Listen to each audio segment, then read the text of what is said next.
Hello everyone, welcome back to my channel Drishti में। तो आज मैं लुसेंट हिस्ट्री भारत का इतिहास में मैं कुषाण शासक एक्सप्लेन करूँगी।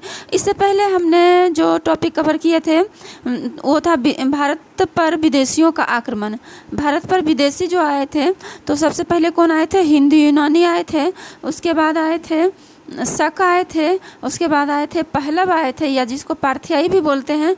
तो हिंद यूनानी आए थे, शक आए थे और पहलव आए थे। उसके बाद कौन आए? कुषाण आए। तो हम भारत पर विदेशियों के आक्रमण में आज कुषाण को एक्सप्लेन करेंगे। कुषाण तो हमने एक्सप्लेन कर लिया था, हिंदू यूनानी एक्सप्लेन कर लिए थे, शक एक्सप्लेन कर लिए थे और पार्थियाई पहलव एक्सप्लेन कर लिए। आज क्या एक्सप्लेन करेंगे? कुषाण शासक। कुषाण शासक पहलव के बाद भारत के बाद कुषाण आए। पहलव के बाद कौन आए? कुषाण आए, जो यूची एवं तोखरी भी कहलाते हैं। पहलव के बाद कुषाण आए जो क्या कहलाते हैं? यूची एवं तोखरी। यूची नामक एक कबीला 5 कुलों में बट गया। उन्हीं में से एक कुल थे कुषाण। यूची नामक एक कबीला जो था वो कितने कुलों में बट गए? 5 कुल में बट गए। उन्हीं में से एक कुल कौन था? कुषाण थे। एक कुल पहलव के बाद तो क्वेश्चन ऐसे रहेगा कि पहलव के बाद भारत में कौन से शासक आए? तो पहलव के बाद कुषाण। कौन से विदेशी शासक आए? तो कुषाण आए। और कुषाण क्या कहलाते थे? कुषाण का और क्या क्या नाम है? तो यूची और तोखरी। और यूची नामक एक कबीला, और यूची एक कबीला था जो 5 कुलों में बट गया। और 5 कुलों में बट गया। यूची जो है कितने कुल में बट गया? 5। और उन्हीं 5 में बट गया। और उन्हीं में से एक था कुषाण। उन्हीं में से एक कौन था? कुषाण। तो ये पूछा जा सकता है कि जो कुषाण किस कबीले से संबंधित था? तो यूची कबीले से। ये तोखरी से नहीं, यूची से संबंधित है। आगे है कुषाण शासक कि कुषाण वंश के संस्थापक कुजुल कडफिसस थे। कुषाण वंश के संस्थापक कौन थे? कुजुल कडफिसस।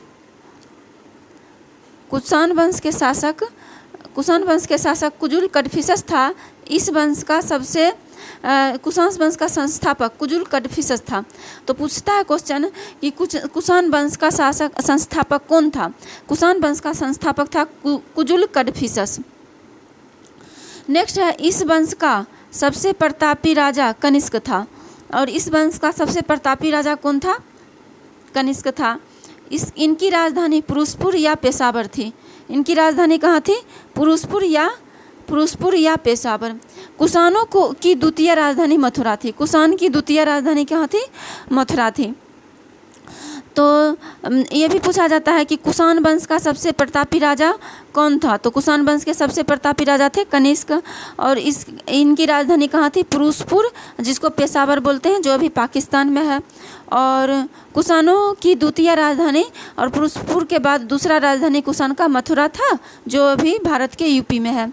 नेक्स्ट है, कनिष्क ने 78 ईस्वी गद्दी पर बैठने के समय एक संवत चलाया जो शक संवत कहलाया। तो शक संवत किसने चलाया था? शक संवत कनिष्क ने चलाया था, जिसे भारत सरकार द्वारा प्रयोग में लाया जाता है। और यही शक संवत जो है हमारा अभी का राष्ट्रीय संवत है और इसी को भारत सरकार द्वारा प्रयोग में लाया जाता है।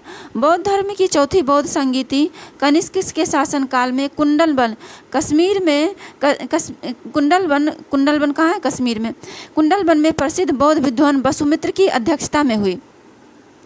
और ये भी पूछा जाता है कि चौथी बौद्ध संगीति किसके का शासनकाल में हुई थी?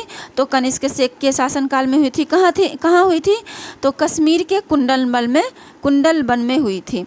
और उस समय बौद्ध विद्वान वसुमित्र ने इसकी अध्यक्षता की। तो क्वेश्चन ऐसे रहता है कि चतुर्थ बौद्ध संगीति किसके शासनकाल में हुआ था?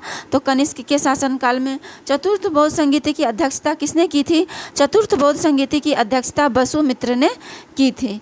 चतुर्थ बौद्ध संगीति कहाँ हुई थी? कुंडलवन, कश्मीर में। की अध्यक्षता की थी कनिष्क के शासनकाल कुंडलवन कश्मीर में।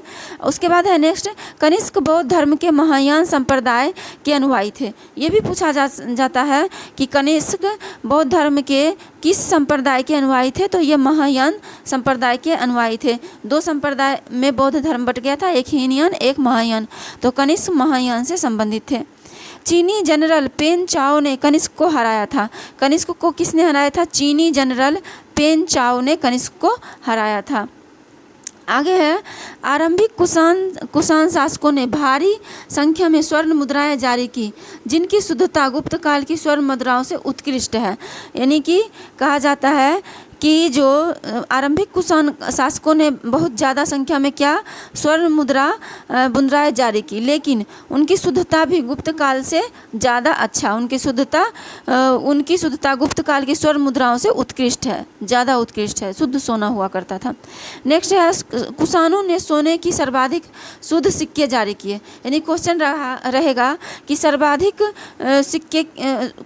सर्वाधिक सोने के सिक्के किसने जारी किए? तो ये तो गुप्त साम्राज्य होगा, लेकिन सर्वाधिक शुद्ध सोने के सिक्के, अगर शुद्ध लगा रहे, शुद्ध सोने के सिक्के जो जारी किए वो कुषाण ने जारी किए हैं।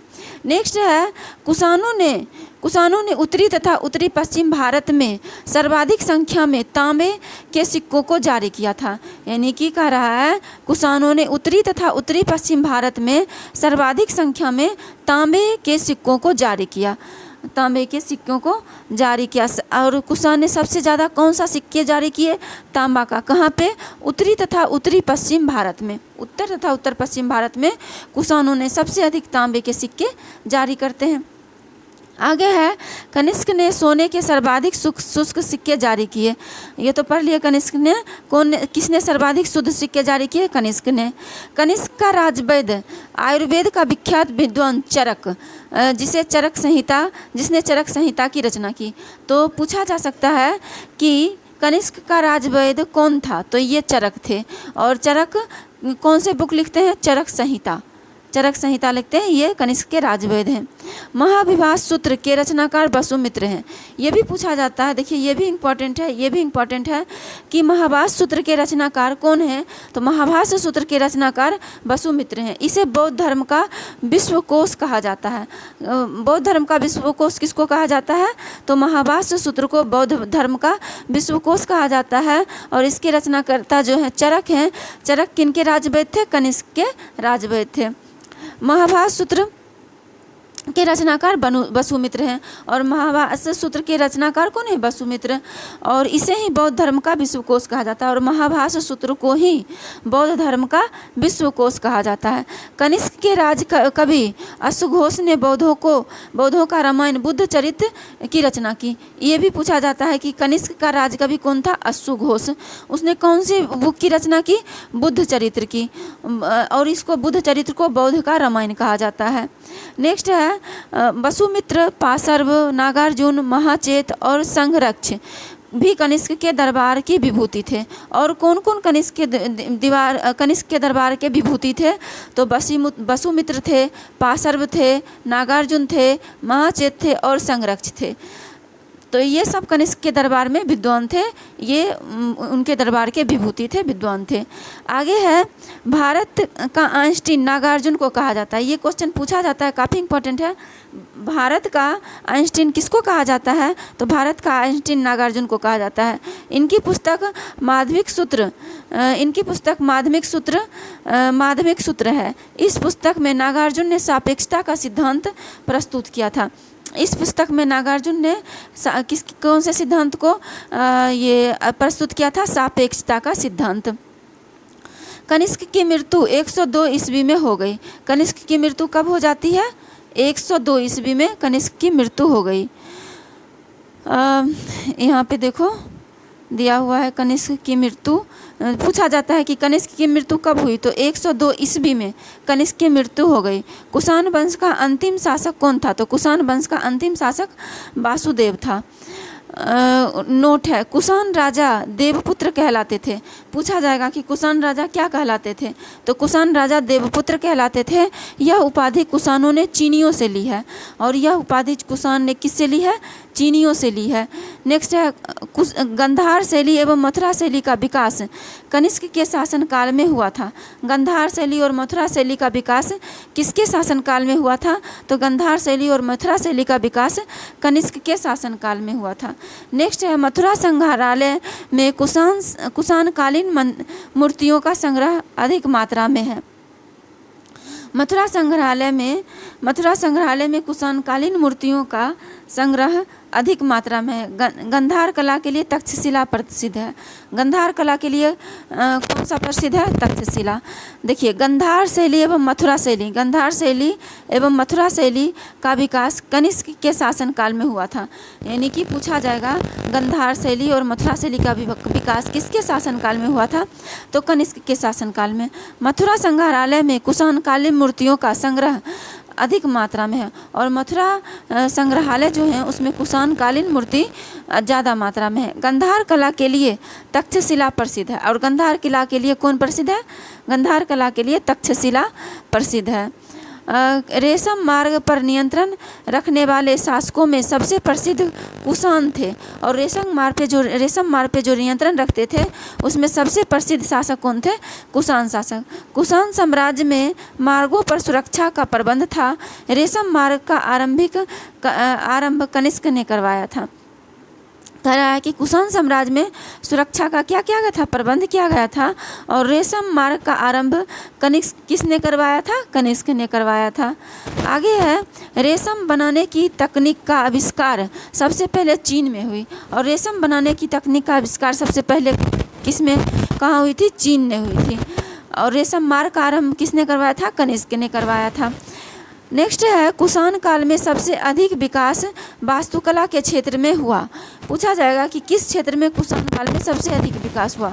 तो वास्तुकला के क्षेत्र में कुषाण काल में सबसे अधिक विकास हुआ। कुषाण काल में ही बुद्ध की खड़ी प्रतिमा का निर्माण हुआ, और कुषाण काल में ही बुद्ध की खड़ी प्रतिमा का निर्माण होता है। तो ये हमने पढ़ा भारत पर विदेशियों के आक्रमण में। सबसे पहले पढ़ा हिंदी यूनानी, उसके बाद पढ़ी हिंदी यूनानी के बाद आए शक के बाद आए पहलव के बाद कुषाण। हमने ये सारा एक्सप्लेन कर लिए हैं। तो नेक्स्ट हम पढ़ेंगे संगम युग जो है साउथ में है, तो ये भी काफ़ी एक तरह से इम्पॉर्टेंट है, इससे भी क्वेश्चन आ जाते हैं। तो नेक्स्ट वीडियो में हम संगम युग कवर करेंगे। आज के लिए इतना ही। Thank you so much.